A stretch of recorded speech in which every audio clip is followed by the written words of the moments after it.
So this is just going to be a short video on my 100 series Land Cruiser. Apologies about any wind noise, I'm doing it on a pretty gloomy UK day. And the reason why I'm making this video is I've had a few messages from people who have seen this car on Land Cruiser Scotland's YouTube short, Instagram and Facebook. On my Instagram I got a lot of messages asking if it was for sale, first of all, which it is not. And second of all, it is a genuine 60th anniversary, which I'll go into more in depth in the video. I've had a lot of people asking me why it's a 60th anniversary and why it's not a 2011 60th anniversary, and this is a 2600 series. So yeah, I just thought I'd do a quick little walk around video, show people the car and see what people think and see what people's opinions are of it. So it's a 100 series 4.2 litre straight 6 diesel. It's got the optional extra front lip.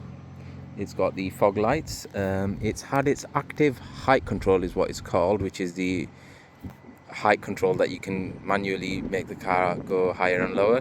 It's been removed in Japan, and aftermarket suspension has been added with a lift kit. I'm pretty certain it's Bilstein suspension, but I'm not 100% sure.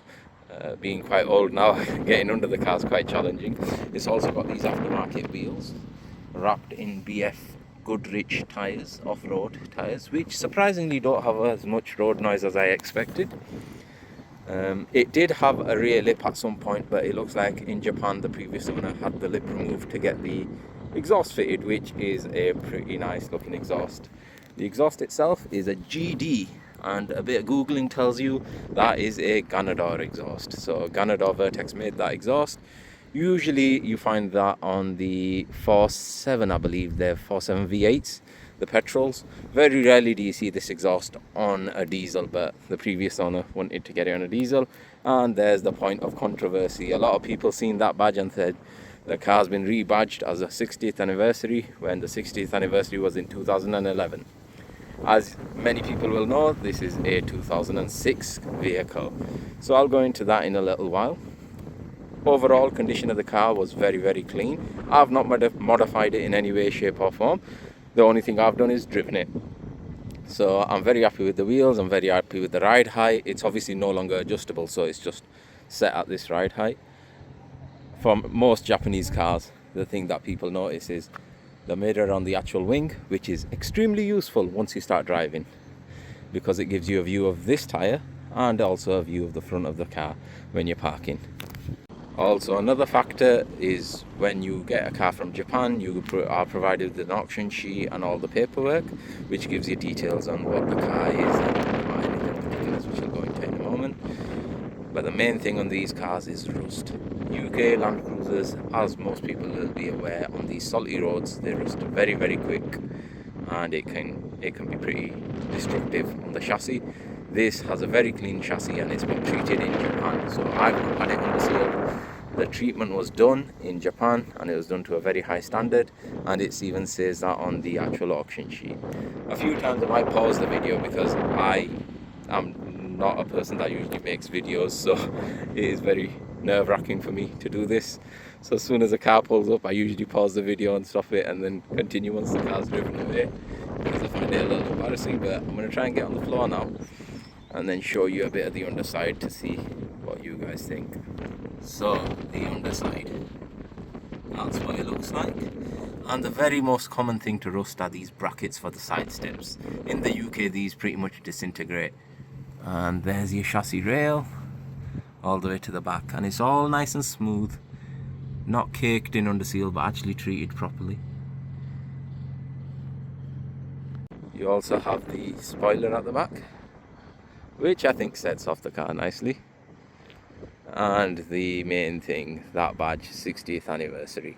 So the paperwork I have for this car, the auction sheet confirms it's a 60th anniversary. I also have a key box with 2 keys inside of it that says 60th anniversary. And I also have a leaflet which I'll show you now. Now the fun stuff. So this Land Cruiser is a 60th anniversary. It's not a 60th anniversary of Land Cruiser making the Land Cruiser and selling them for 60 years. This is a 60th anniversary of Toyota selling Toyotas in Japan since 1946. So after one of the world wars, I believe World War II, Toyota decided to sell cars on a domestic level in Japan. And 60 years from there was 2006, and they released this as a commemorative vehicle so that people could purchase it from them for the 60th anniversary. So when you open it up, ignore the arthritic fingers, guys. Oh, if I can open it up one-handed, that would help. It gives you a bit more information. These were the sale prices and things when they released in Japan. I'm sure you guys can check that. And then when you open it up, it gives you some details of what the differences are from compared to the non-60th anniversary. So what you usually have are these points here. So as a 60th anniversary, you get the special rounded spoiler at the top. You also get green tinted headlights, heated mirrors, alloys, which obviously mine are different, roof rails. I do not have a sunroof, kick panel, which confirms, infotainment system, which I am pretty stuck with because it's got the heater matrix and controls in there, so I can't really change it. Cloth interior, these are just covers. So the cloth interior is under there somewhere. That's the original. I have this key box. I don't have that, but again, it's a 20-year-old car. The expectation was stuff would go missing. And then these were the colors they were released in. And mine is the 202 black. The burgundy is also super rare. Silver is super rare, and the gray is also super rare. So from a quick Google search, I've discovered that the Land Cruiser 100 series, that our 60th anniversary, 1,000 were ever made. And out of those 1,000, 750 were petrol ones and 250 were diesel, because diesel wasn't as popular as petrol. So I have a car that is one of 250.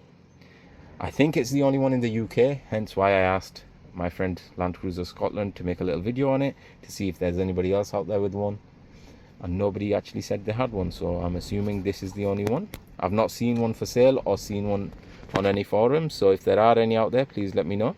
Now for the fun stuff. This is the auction sheet. It was a grade 3.5. These were the negatives, and that area is the positives. You're more than welcome to pause the screen, use Google Translate and whatever to check what the details are. I've tried to redact as much as I can with electrical tape because that's what I had on me. And yeah, it's never been painted. All body panels are absolutely fine. It had the odd scratch here and there, which I noted on the auction sheet itself. It was a grade 3.5, but in my opinion it was a grade 4. Also, the exterior shots. Oh, the wind started up again. As you can see, it is in very good condition. And funny story, when I originally got this from Japan, I assumed this was some sort of, I don't know, fungus or something. I wanted to buff the headlights till the green tint disappears. Then when I read the brochure, I realized maybe I shouldn't do that because it's meant to be like that. So I've not even touched this car with a buffer, and the paintwork's in almost immaculate condition. Oh, the wind noise, apologies about the wind noise, guys. Anybody who knows anything about Land Cruisers knows that there's a bit of a party piece. It's a split tailgate, and you pop that open and you got a really nice big boot. This is just a boot liner. Again, it came from Japan, nothing I've added. Carpet's in excellent condition. Seats do roll down to give you a massive boot if you need to. A lot of the UK ones did come with additional seats in the back, but most of the Japanese didn't. That exhaust though, the assumption is it's really loud. When you look at it, you think 4 tips, that's going to be pretty loud, but it's not. It's really quite quiet and pretty nice on the motorway. I've driven the car several times on the motorway and it's never let me down. So, OEM wind deflectors, so they came from Japan. I'll pop the bonnet and we'll have a look at the engine bay. Oh, the engine bay is in very good condition. Again, dusty because I've not cleaned it, but in good condition. Straight 6, 4.2 litre diesel, 2 batteries. I think it's called the winter pack. I'm sure the AHC active height control system used to be there, but with it being removed, it leaves a bit of a gap. Again, apologies if it keeps cutting. I keep stopping the video because people park up and they stare at this weirdo making a video of his car. I work in IT. I'm usually behind a computer rather than a camera, so, and I'm filming this all on my phone, and it's going to be edited from my phone, so it is what it is. We'll give it a start and you can have a listen to what it sounds like. One thing I forgot to mention is, I'm not sure it comes across on camera, but it's like a black wood effect, which is again an optional extra for the 60th anniversary. I'll see if I can get it there, maybe. So that steering wheel was black with a bit of the trim around the air vents, an optional extra for the 60th anniversary. So let's give it a crank. Finally, no wind noise. So as I was saying, that's a black wood effect interior. It obviously has the facelift gearbox, so 5-speed I believe. The pre-facelift ones were just reverse park neutral, the standard thing. This has a few more options. Exactly what they do I'm not entirely sure, but it's absolutely fine. It's got heated seats on the front, so let's give it a start. And then there we go. Obviously no active height information comes up because it's been removed, but yeah, it's still in kilometers an hour, so it's not too bad. The mileage is currently on, let's see if I can, that's not it, there, 206,669 kilometers, which isn't too bad for a car of this age, and being a Land Cruiser, they pretty much run forever when you look after them. I think that translates to about 130,000 miles, but I'm not entirely sure. Let me walk across to the engine to you to show you that. Sweet as a nut. Timing belt already done.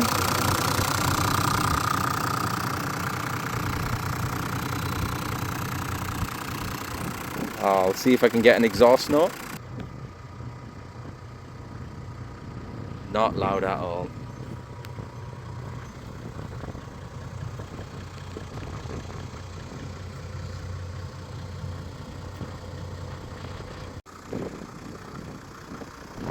It's got the standard diesel noises, but nothing compared to many cars I've heard before.